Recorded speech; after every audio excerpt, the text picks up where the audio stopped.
বড় মা। কথায় আছে ধর্ম যার যার বড় মা সবার। নৈহাটি বড় মা তোমাকে না ডাকলে কখনোই তুমি বড় মার মন্দিরে যেতে পারবে না। ঠিক তেমনই বড় মা কিন্তু কখনোই কাউকে খালি হাতে ফেরান না। তুমি একবার মন থেকে বলে তো দেখো, জয় বড় মা। হ্যালো, আমার চ্যানেলে তোমাদের আরও একবার স্বাগত। তো এখন বাজে 4:30টার সময় আমি উঠেছি, আর এখন 5টা বাজতে যায়, ঘন্টা পড়লো। তো এখন থেকে আমি আমার ব্লগটা স্টার্ট করছি। ব্লগটা কিন্তু ভীষণ ইন্টারেস্টিং, তো তোমরা ব্লগটা দেখতে থাকো, একদম এন্ড করবে না। প্রথমটা একটু বোরিং লাগবে, বাট পরে তোমাদের ব্লগটা খুব ভালো লাগবে। তো চলো, আর আমার গলা একদম বসে গেছে, অনেকটা রাস্তা যাবো। চলো তাহলে রেডি হয়ে যাক, স্নান টান করবো। চলো, এই হচ্ছে আজকে আমার ফাইনাল লুক। আর হচ্ছে যে একটু মেঘলা মেঘলাও পড়েছে, তো ছাতাটা তো সবই ব্যাগে নিয়েছি। এই হচ্ছে আমার ব্যাগটাও দেখা যাচ্ছে না। তো চলো, আর এখন টোটোতে উঠে একদম স্টেশন যাব। চলো যাই, রাস্তাটা একটু বেশি ফাঁকা।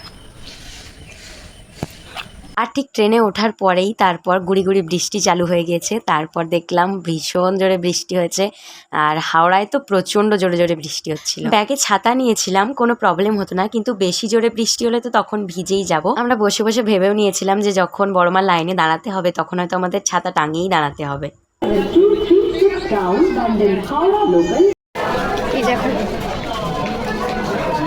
নৈহাটি নেমে গেছি। নৈহাটি স্টেশন থেকে নেবে আমরা ওখান থেকে আর কোনো টোটো করিনি, ওখান থেকে একটুখানি জাস্ট। তো ভাবলাম আমরা হেঁটেই যাই, যখন বড়মার কাছে এসেছি একটু তো কষ্ট করতেই হবে। দেখো, তোমাদের সাথে কথা বলতে বলতে প্রায় চলেই এলাম আমরা বড়মার কাছে।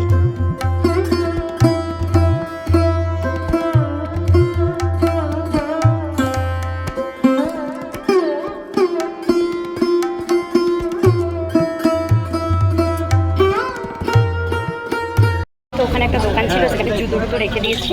এবার ঘাটের দিকে যাচ্ছি। এখন এবার গরম লাগছে প্রচুর।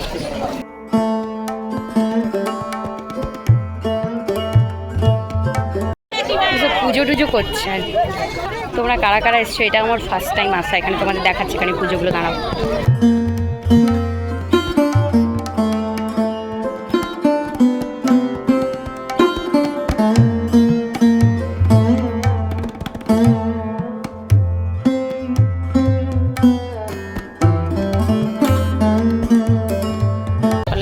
যাই, খুব স্লিপ এখানে, ভীষণ স্লিপ করছে জায়গাটা।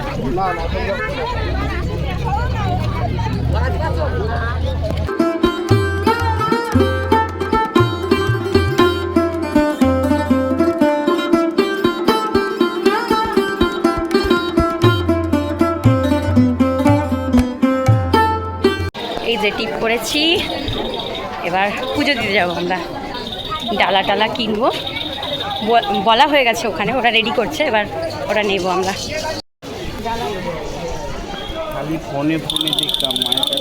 ঠিকই বলেছ, ফোনে ফোনে দেখতাম, আমিও দেখতাম।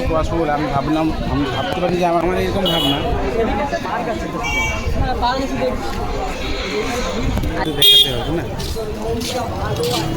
আমরা সবাই এটাই বলা বলি করছিলাম যে এতদিন আমরা ফোনে মাকে দেখতাম, এবার সামনে থেকে দেখব, ওটা হচ্ছে আলাদাই শান্তি। আবার আমাকে ফিরে ওখানে যেতে হচ্ছে। শাড়ি কিনেছিলাম মায়ের জন্য, সেটাই নিয়ে যেতে ভুলে গেছি।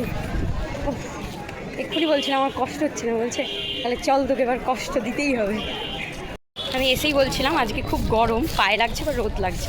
মা বলছে তোকে চল, আজকে তোকে কষ্ট দেবই, ওই জন্য আমাকে এক্সট্রা করে খাটালো। এই যে শাড়ি নিয়েছি, চলো এবার পুজো দেবো।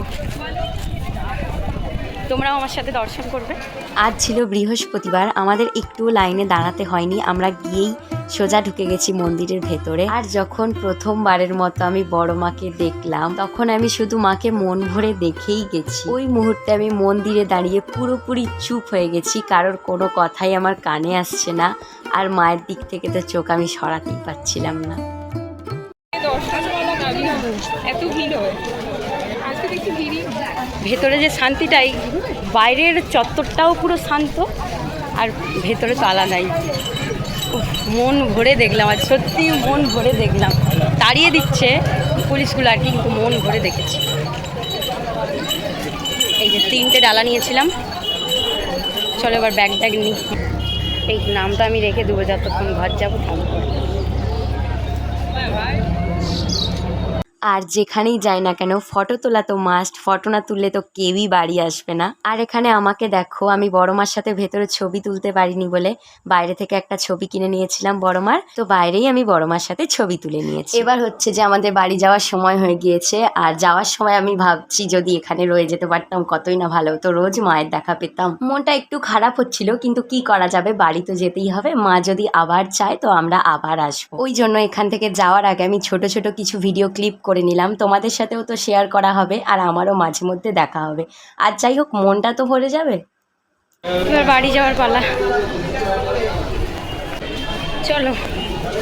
তারপর তো ট্রেনে উঠে পড়লাম। আর এই যে বাইরের যে দৃশ্যটা তোমাদের সাথে ভাবলাম একটু শেয়ার করি। রথের আগে হয়তো এরকমই হয় আকাশটা জানি না বেশি একটু সুন্দর দেখতে লাগে। তারপরে সবাইকে টাটা বাই বাই করে আমি গেটের কাছে চলে এলাম, কারণ কোলাঘাটে তো আমাকে নামতে হবে।